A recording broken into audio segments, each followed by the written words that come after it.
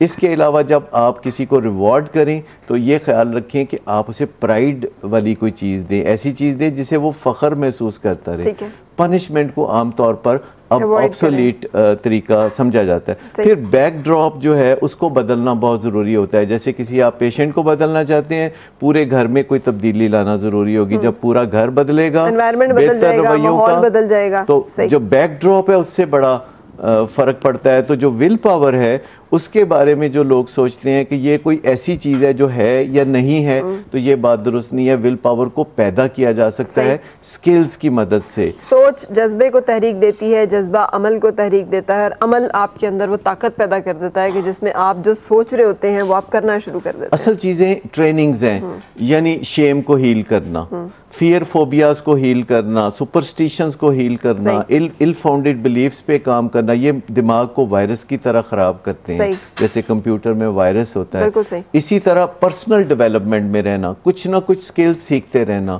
اچھی عادات کیسے پیدا کی جاتی ہیں وہ سیکھنا. جیسے کچھ دنیا میں ایسی عادتیں ہیں جو کہ انسان کو ترقی کی طرف لے جاتی ہیں, جیسے ذمہ دار بننا, ترجیحات اپنی سیٹ کرنا, اور اس کے علاوہ لوگوں کے ساتھ معاملہ کرتے ہوئے اپنا اور لوگوں کا خیال رکھنا, توجہ سے بات سننا, پھر ٹیم ورک کرنا, اور کچھ نہ کچھ معلومات حاصل کرتے رہنا. بالکل صحیح. ہمارے ساتھ آمنہ بھی ہیں. السلام علیکم. السلام علیکم, کیسی ہیں آمنہ؟ رانی. وعلیکم السلام. مجھے ڈاکٹر صاحب سے بات کرنی ہے, بات پوچھنی ہے. میرے میاں کو عادت ہے کہ وہ ان کے آگے اگر بیٹھے رہو نا, ان سے کوئی بات کرو, ایک بات کو 4 سے 5 مرتبہ دہرانی پڑتی ہے, تو وہ پھر کہیں جا کے وہ جواب دیتے ہیں. پتہ نہیں اپنی سوچوں میں گھومتے رہتے ہیں. ہر وقت ایسے ہی رہتے ہیں کہ آپ کے ساتھ ہے, صرف دفتر میں بھی ایسے ہی؟ پتہ نہیں, مجھے تو یہ اتنا خاص ہوتا نہیں ہے. تھوڑا سا آپ انہیں آبزرو کریں نا, اماں کے ساتھ جب گفتگو کر رہے ہوتے ہیں تب بھی ایسے ہی ہوتے ہیں, یا صرف آپ کے ساتھ یہ رویہ؟ نہیں, وہ زیادہ رہتی ایسی ہے. رہتے ہی ایسے. جی کچھ پوچھنا چاہیے؟ جی جی اچھا ڈاکٹر صاحب کچھ پوچھنا چاہ رہے ہیں. جی وہ آپ سے ہوں ہاں میں جواب دیتے ہیں یا بالکل نہیں بولتے؟ نہیں ہوں ہاں میں جواب دیتے ہیں. اچھا, ایسا کئی دفعہ اس وجہ سے بھی ہوتا ہے کہ کسی کا پروفیشن ایسا ہوتا ہے جس میں وہ سارا دن بولتے رہتے ہیں, صحیح, ہاں, اور پھر گھر آ کے وہ اب اس میں تبدیلی چاہتے ہیں. لیکن کچھ مشکل لوگ اس طرح کے بھی ہوتے ہیں جو دفاتر میں بھی ہوتے ہیں اور گھروں میں بھی ہوتے ہیں, کہ وہ تھوڑے سے گونگے بہرے ہوتے ہیں, یعنی وہ مشکل میں ڈال دیتے ہیں. اور یہ سب سے مشکل لوگ ہوتے ہیں مشکل لوگوں میں سے, کہ جو بات نہیں کرتے, اپنے دل میں بات رکھتے ہیں, اور جب آپ ان سے کوئی بات کریں تو وہ ایک اس میں ڈیلے آتی ہے. جیسے آپ کا یہ ٹیلی ویژن پروگرام میں کبھی کالز آتی ہیں تو ایک ڈیلے ہوتی ہے نا, جس کی وجہ سے آپ کہتے ہیں کہ ذرا اپنا ٹیلی ویژن ذرا آپ اس کی آواز بند کر دیں. تو یہ جو ڈیلے گھروں میں لوگ ہوتے ہیں, کہ آپ نے کسی سے پوچھا کہ آپ کا کیا حال ہے, تو وہ تھوڑی دیر تقریباً 15 سیکنڈ سوچ کے جواب دیں گے کہ ٹھیک ہوں.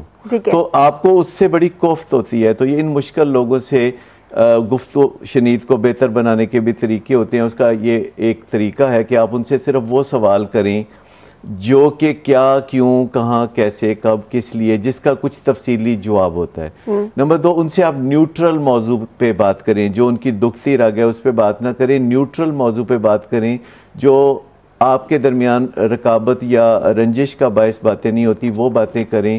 ان کو باتیں کرنے کی عادت ڈالیں, ان کے فیوریٹ سبجیکٹ پوچھیں, ان سے اس بارے میں بھی بات کریں کہ آپ کم کیوں بات کرتے ہیں, آپ زیادہ بات کیوں نہیں کرتے.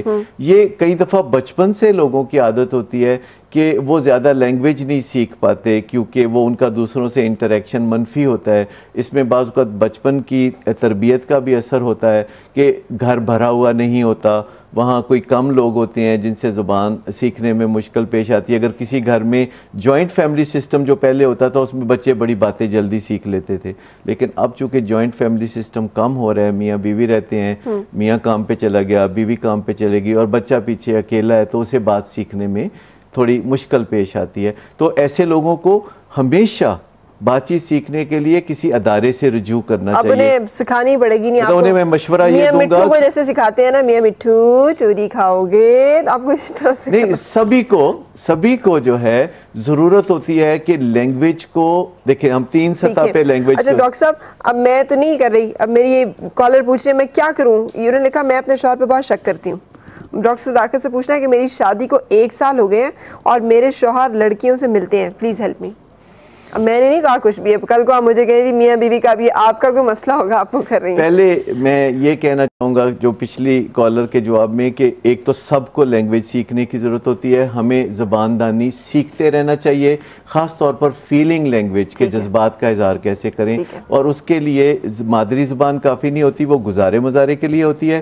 اسکول کالج میں جو زبان ہوتی ہے اردو, وہ ہمیں باہمی رابطے کے لیے ہوتی ہے, اور کوئی زبان جیسے انگلش ہے یا کوئی زبان ہے وہ ہمیں کسی ٹریننگ انسٹیٹیوٹ سے سیکھنی چاہیے جس سے دنیا بھر کے علوم ہماری طرف آتے ہیں. بالکل صحیح. اچھا, اب جو انہوں نے شک کی بات کی ہے تو یہ بھی ایک آبزرویشن سے ہم سیکھتے ہیں, کیونکہ دوسری خواتین کو جب ہم دیکھتے ہیں کہ وہ اپنے خاوند پہ شک کرتی ہیں یا کچھ اس طرح کی چیز ہوتی ہیں تو وہ اس چیز کو اپنا لیتی ہیں اور ان کی ٹو میں لگی رہتی ہیں, جبکہ ٹو میں لگے رہنے سے کچھ مسئلہ حل نہیں ہوتا. اگر وہ لڑکیوں سے ملتے ہیں تو ہو سکتا ہے ان کے پروفیشن کا تقاضا ہو, لیکن اس کے لیے بھی ٹریننگ ہوتی ہے کہ اپنے خامد کی حفاظت کیسے کریں, جیسے خواتین سونے کی حفاظت کرتی ہیں نا. نیکسٹ سیشن میں آپ ہمیں یہ ٹریننگ دے دیں گے؟ میں تھوڑا سا بتا دیتا ہوں کہ جیسے لوگ خواتین دیکھیے سونے کی حفاظت کرتی ہیں, اپنی بیلونگنگز کی حفاظت کرتی ہیں, خامد پہ صرف شک کرتی ہیں, اس کی حفاظت نہیں کرتی. حفاظت کرنے کے طریقے ہوتے ہیں جو کہ پہلے اگر آپ سیکھ لیں کہ یہ ایک میری قیمتی چیز ہے, اگر خواتین خامد کو قیمتی چیز, چونکہ ڈاکٹر صاحب ٹائم نہیں ہے, سو یہی قیمتی چیز کا جو حفاظت ہے یہ ہم اپنی اس کالر کے لیے نیکسٹ پروگرام میں انشاءاللہ ڈسکس کریں گے. ٹھیک ہے, ہم اگلے پروگرام میں اس موضوع پہ بات کریں گے. لیکن ہم نے ایڈکشن کو بھی بیچ میں چھوڑا ہے کیونکہ بیچ میں اور ساری چیزیں آنا شروع ہوگی. سو ہم ان سب کو ابھی کمپائل کرتے ہیں کہ ہم کیسے ان تمام چیزوں کے اوپر سب لوگوں کو گائیڈنس دے سکیں. انشاءاللہ ضرور بات کریں گے. God bless you, thank you so much. مجھے چلنا ہے ان لوگوں کی طرف جن کے لیے آج کے دن اہم ہے, لیکن اس سے پہلے ہماری آج کی ڈش جو ہے وہ ڈسپلے پر ہے. بلال کا جھٹ پٹ مٹن جو ہے آپ ٹرائی کیجیے گا, I am sure you love it. اور